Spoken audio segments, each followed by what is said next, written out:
I heard that, but that's not what he said. Somewhere in my mind I was like, yes, I'm excited. And he said, no, Brian, I appreciate you putting in your application. You're a quality candidate, but we're going in another direction. How many people in here have heard we're going in another direction? Okay, yeah, be honest. Okay. Well, if you haven't, you probably will sometime in your life. And so they actually chose Kelvin Cochran, who was actually my boss at the time.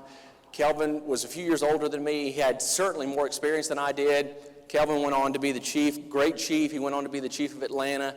He went on to be the U.S. Fire Administrator and do great things. And so it was funny because about 10 years later, fast forward to 2007, 2008, same thing. Kelvin's leaving. He's going to Atlanta, and the fire chief position opens up again. And here I am now. I've been the chief of staff for 6 years under Kelvin. I've watched his every move. Every time he did something, I was right there. Every time he needed to have a discussion about something for discipline or policy, man, I was right there with him. I said, man, nobody's more qualified than me. Nobody's better to be the fire chief of this organization than me. And lo and behold, I caught that bus, right? I caught that truck. I caught that train I've been chasing. I've been chasing that fire chief dream, and I caught it.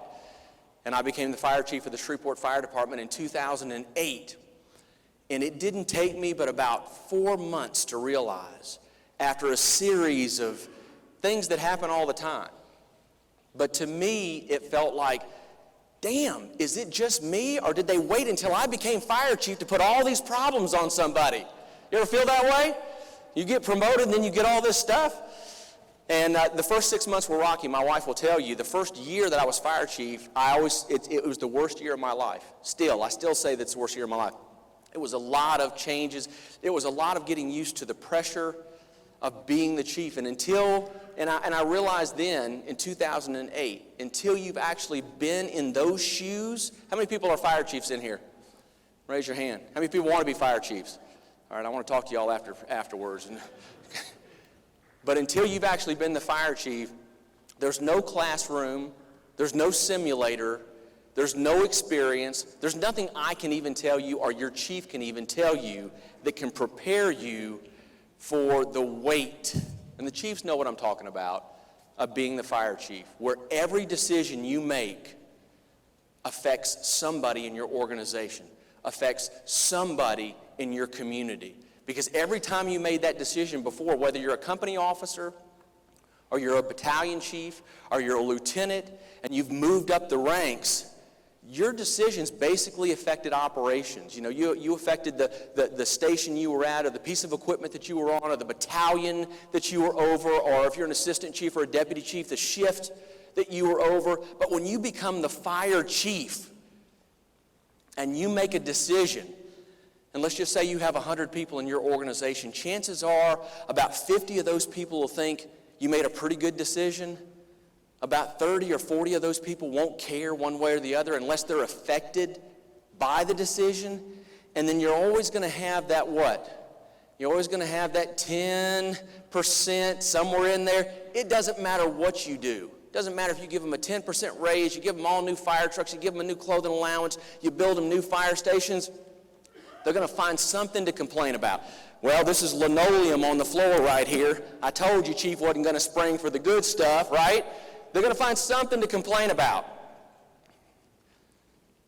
And so going back to my story of 2007 and then being appointed chief in 2008, I realized within the first 3 or 4 months, had I gotten to be the chief in 1998, when Kelvin Cochran was appointed the fire chief of the Shreveport Fire Department, I would have failed miserably. Miserably. I was not near ready. I wasn't old enough. I wasn't seasoned enough. I hadn't failed enough to be the chief, so I would know what not to do. It's just as important. Sometimes it's more important, and I'll talk about it later on. It's more important to know what not to do than what to do sometimes. And until you have some of those experiences where you get your butt kicked, I don't mean just making a little simple mistake. I mean making a big mistake to where people are talking about you. It's different today because now social media is out there. And you used to do something on the fire line, you used to mess up, and it would go around for a couple of tours, and then it would just kind of fade away. Now, right? Social media, it's out there everywhere. Look, man, I got a picture of Brian. Look at this, man. He's got the ladder upside down in the training drill. It's out there forever. That's unfortunate. It's unfortunate because now we're trying so hard sometimes not to make a mistake that we're not willing to risk doing something innovative or challenging that is going to change our department, that's going to change our culture, that's going to change the way that we do things and make it better, not for ourselves, but for our members and for the community that we serve. And so I remember back being fire chief and doing promotions, and I remember promoting a number of people during my career. And after those ceremonies, I can remember people that didn't get those positions would come to me and say, Chief, why didn't you pick me? Why didn't I get picked for that job? And I remember one specific person with Plano, and I said, you're not ready. I said, you're brilliant. You're one of the smartest people I know. In fact, if you keep going on the track you're going on right now, you will either be the chief of this department or you will be the chief of another department. But son, you haven't failed enough. You haven't had enough experience to know. You haven't had people beat you down. And I haven't been able to see how resilient you are in coming back from disappointment, from coming back from failure. You've got to be able to have that. You've got to have that thick skin when you get there. And as you rise up through the ranks, you acquire those things. The things that we're going to talk about today over the next hour, I'm going to ask you for a few things. I'm going to ask you, first of all, if you got one of these, hold it up. Hold it up. Let's go. All right. Now, turn the ringer off. Put it in your back pocket. And if you give me the next 50 minutes and listen to what I'm going to say and not look at this weapon of mass distraction, I will change your life. Not me, but the words that I tell you and the experiences that I'm going to share with you will change your life profoundly if you do what I tell you to do. Because what I'm going to talk to you about is not just my experiences, it's experiences of leaders that I've studied, that I've worked with, who have been successful overwhelmingly. And one of the things that I have found from the last time that I spoke at this conference in 2015 was we talk about leadership qualities. We talk about things, this is killing me staying on the stage. You may not be able to see me, I got to get down here. Now I can see you, okay? When we talk about leadership qualities, what do you think about when you think about leadership qualities? I know this is a general section, interactive guy. So just shout out something. Leadership. What? Approachable.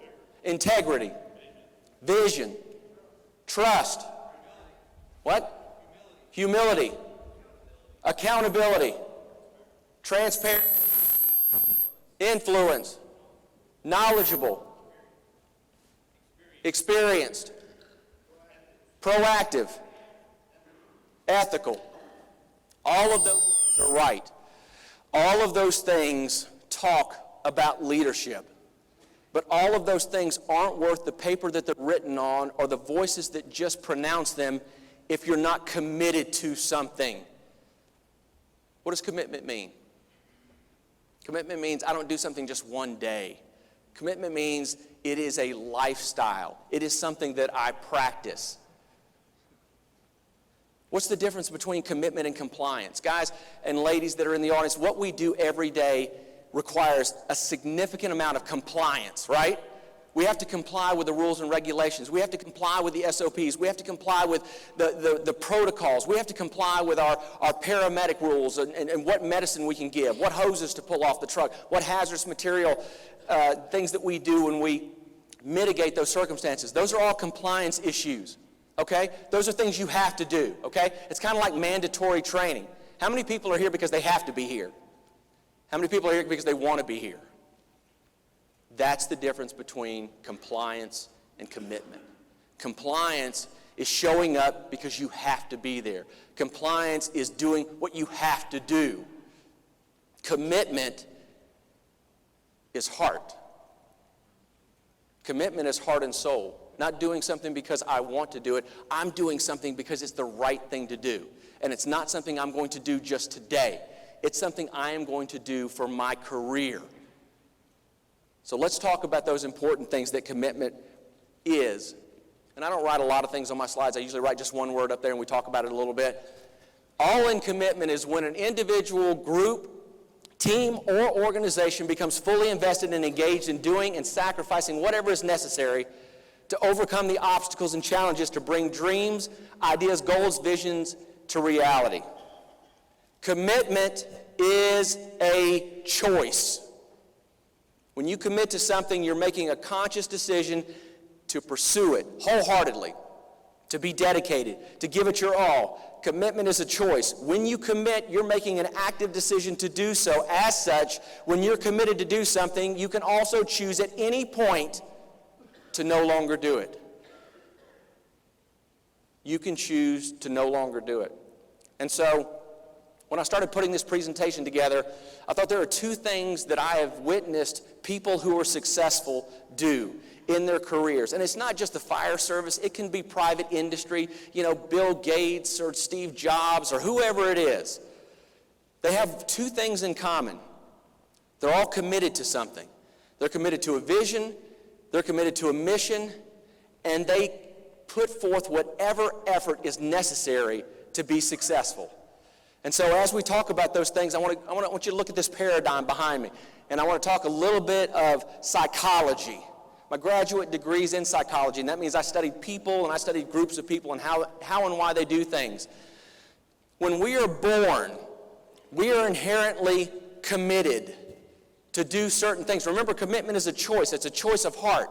So when we're born and as we grow up through our adolescence, what are we committed to? What are we committed to? We're committed to making ourselves happy. That's the only thing that we're committed to. I don't know about you. I got 4 children. And from the time they're little, I'm hoping as they get a little bit older that they find other things to be committed to other than themselves. But children and adolescents are committed to one thing, making themselves happy. When they're infants, if they're wet, they want a dry diaper. They're committed to screaming until they get it, right? If they're hungry, they're going to scream until they get fed, right? When they grow up a little bit, get to be that, 8, 9-year-old, they don't get something, what do? They throw a fit, right? I want something, give it to me. They're committed. Those kids are committed, man. Mine are. They will pitch a fit. They will throw stuff across the room. They will cry. They'll go to their mother, which is what they do a lot of times, to get what they're committed.